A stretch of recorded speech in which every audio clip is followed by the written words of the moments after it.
Chapter 1. Mermaids. A cry in the dark. Where now?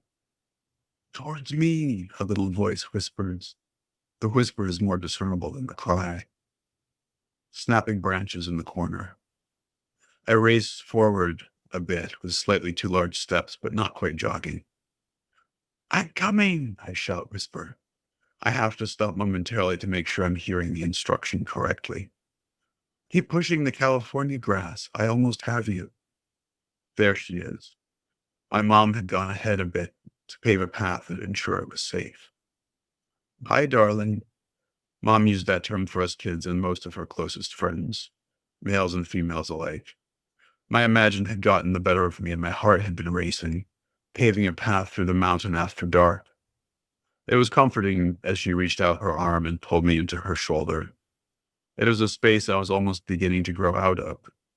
Mom didn't use a lot of deodorant, so I loved/hated her smell.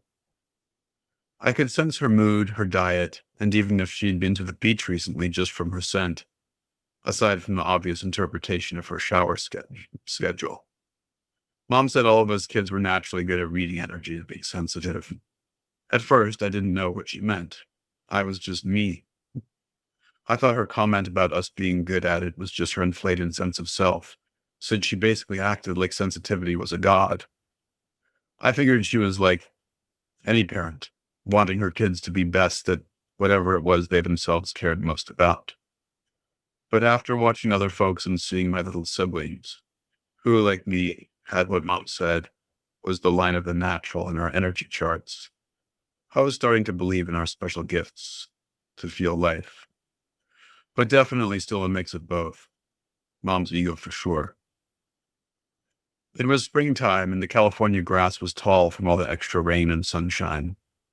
Water to wood. Mom studied Qigong, a weird swim movement practice you see martial artists do, and would talk about movement like the creation cycle. She didn't really talk about it in terms of just plants or the earth. It was regarding something needing to die away in order for something new to be born. It was more about those processes happening inside you, with your emotions, your behaviors. I wasn't quite sure what she meant half the time, and I hadn't really tried her weird movements. We had come to the Big Island from Oahu for spring break, our few weeks with Mom. And here we were, in the brambles. It was so weird how she would always haul us around and want us to be in nature as much as possible. I had other friends with moms like this, but most of the time with Dad, we went to the beach or stayed home. And if he did take us hiking, we were just there. No fancifulness. I know some kids find it endearing when their parents try to bring out the little kid side in them. If I'm honest, part of me did enjoy her romantical side, and another part of me was just mad. Mom, this California grass is thick. Can't see the whole moon anyway. Can we go back? Just a little more, darling. And she was right. Around the bend, the thickness cleared to a gigantic moonlit waterfall, complete with a donut-hole lake. Donut hole because there was an island. Want to go to the island? We can basically wade to it, Mom postured. I considered. I'll watch first, Mom. It was just her and me this time, which was rare. Usually my little brother Bear and little sister River were with us, and often Aslan the baby. Bear usually struck out first and showed the way in these types of adventures. I was only slightly more than a year old when he was born. People often thought we were twins. Yes, let's do it. I wanted to prove to my mom and myself that I could do it first. And I always felt alive after following Mom's lead. Still, I couldn't let her off easy. This would be warmer and easier during the day, I said with a sneer. Yes, but it's night now, and here we are. Classic Mom. Be here now. I assessed if I wanted my towel on the island, decided yes.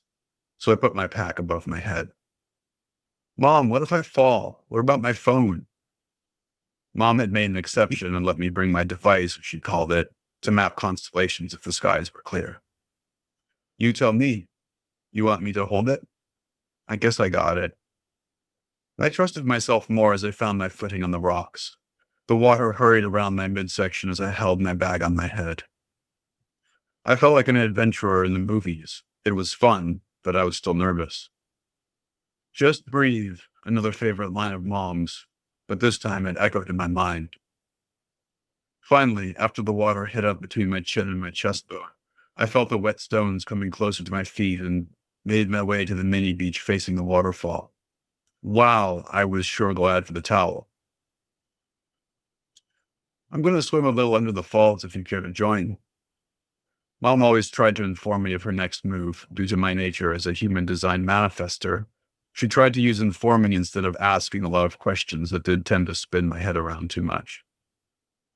Okay. Nature always had a way of getting me to agree in spite of myself. I dropped the dry towel. Let's be moonlit mermaids, Azure. Oh, Mom, I'm not little anymore. Come on, I'm the wrinkly grandma mermaid. You can be the young, sexy mermaid. Mom, stop. Even as I smiled wryly. I did not consider my awkward 13-year-old body anything resembling sexy. I had an athletic build. Everyone commented on how strong I looked, and actually was. It was fun to be strong and impress people, but most of the time, I just wanted to be like the twig girls I knew so many of. The water was dark and alluringly mysterious. I jumped in and found Mom's arms. I let myself buy into her way of being, and we took turns diving down with mermaid-propelled legs. You know, when you seal them together and make a pretend wide back fin? We dared each other to dive a little deeper and try to grab a rock or make it to the bottom. Underneath was a vast, abysmal feeling. It made my heart pound in my chest. I imagined the bones of the ancients underneath us, and maybe the remnants of the fern people, supposedly the people here before the Hawaiians. This gave me an idea. On one of my turns, I made sure to come up really close under Mom. I reached out and rubbed her leg to feel like seaweed. She almost kicked my face. Azure! Her voice went next level high. I just laughed and laughed. Such a prankster. This game kept us warm until it didn't. I really wanted that towel. My lungs were on fire and I called it quits. Mom stayed a bit longer while I went and found a place on the cobblestone beach. It was a bit difficult to get warm with the cool nighttime air, but I tried to let go of my shivers by breathing into my belly and looking at the stars. I pulled out my phone. Ursa Major, Minor, Leo, Leo Minor. It was always easier to look at the map than the sky. This time, though, I was energized from the cold water and I stayed diligent. It distracted me from my chill. I found the actual stars of the Lyra constellation. Mom was a big fan. I didn't buy into all her storytelling, but she always said how connected she was to the lions and therefore the Lyran star people.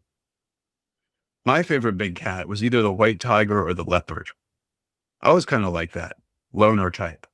Needed to be in the jungle just watching, coming down to hunt for food when I needed to. Even in groups, I had a feeling of separateness. Mom finally came. We spent a few moments tracking the stars and then decided we needed a late evening snack. And the seat warmers in Mom's old beat up but fancy featured minivan. Time to go. On the way back, my mind wandered. My brain was used to being filled with math problems, my friend's boy drama, and the latest on Netflix. It usually felt impractical to engage with Mom's storytelling. Sometimes I played along. Sometimes I flat out refused. How dare she leave Oahu to come and just be lost in all this weird stuff? I was so angry. No other moms I knew were like this. None. Just half a moon cycle, as your mom had told me when I first arrived. Just be open to me until the new moon while you are here. Sigh. What was the power with the moon anyway? Mom was consumed by it when we arrived. Saying tonight was the last of the full Hawaiian moons. Kulua, meaning the passing of time. They also brought it up a lot at my Hawaiian charter school, noting it was another mini creation cycle. Mom and her friends always talked about it in connection to women when they have their periods or moon cycle. Well, they didn't teach us that in the special growing up program at school. Was it all just made up? What was mom creating being away from her kids? I didn't quite buy it. These thoughts bounced around as we made our way back, feeling tired, but a bit more free than home on a walk. Wish Dad could be here, I thought to myself. Big Island is pretty cool.